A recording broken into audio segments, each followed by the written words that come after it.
Is the effect of seasonal affective disorder worse for teens?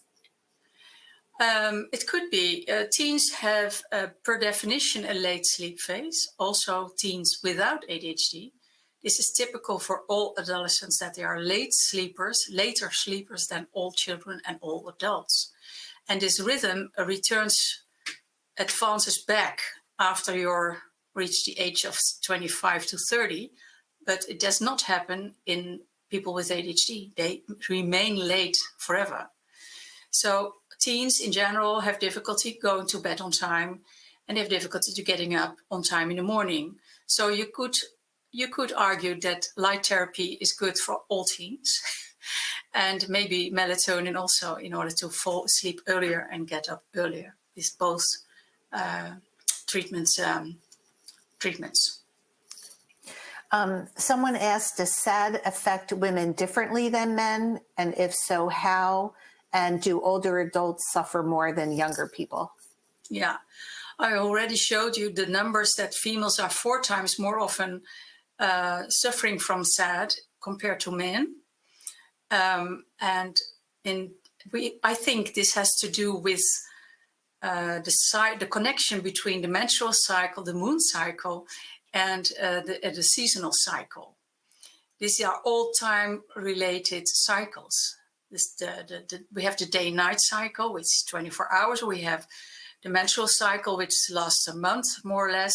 We have the seasonal cycles of the seasons. It lasts 3 months, and there may be more. But I think all cycles must be connected. And as women have more cycles than men, maybe they're more vulnerable also for this SAD cycle. Is vitamin D recommended for persons with seasonal affective disorder? No, vitamin D is good if your vitamin D is too low, and that's something your doctor can measure. And I have to say that vitamin D is generally low in ADHD, and we don't know why. So it's always good to take vitamin D in winter, I think, for everybody, because you get vitamin D out of sunlight, which is not available usually in winter. And if it's available, we use a lot of skin protection, factor 50, preventing vitamin D to be developed in the skin. The other way we can get vitamin D is by eating fatty fish. And most people don't do that sufficiently. So most adults and children in our Western society living indoors in winter have low vitamin D levels. So do take it. It can induce depression, but it's not typically something that you use to treat winter depression. That's light therapy. Someone asks, is there any harm in taking melatonin supplements every night before bedtime?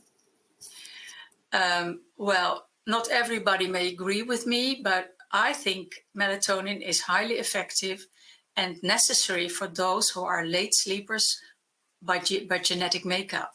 So if you do it only now and then, it's not working. You won't get an earlier rhythm. What's the aim? That's the aim of melatonin therapy. It's not a sleeping aid as so much, but it's especially a clock agent. It works to advance your sleep rhythm. And this is not something you do on now and then. It's needed on a daily basis. But then you need low doses. You need a structured intake at a fixed time every day. I would say do it every winter, the whole season, and check whether or not you still need it in spring and summer, because light is early on in the morning in summer, and this helps you also to get an earlier onset of melatonin production. Okay, a teacher asks, in Wisconsin, we have long, dark winters. What signs should I be on the lookout for with my students who have ADHD? Well, if they are late at school, and if they arrive at school, they are only sleeping on their desk, then you definitely know that you're dealing with a late person that's not awake yet. And you may advise light therapy and potentially also the use of melatonin 1 milligram at 10 a.m. You can buy it over the counter. The light therapy you can order yourself. It's easy, it's safe.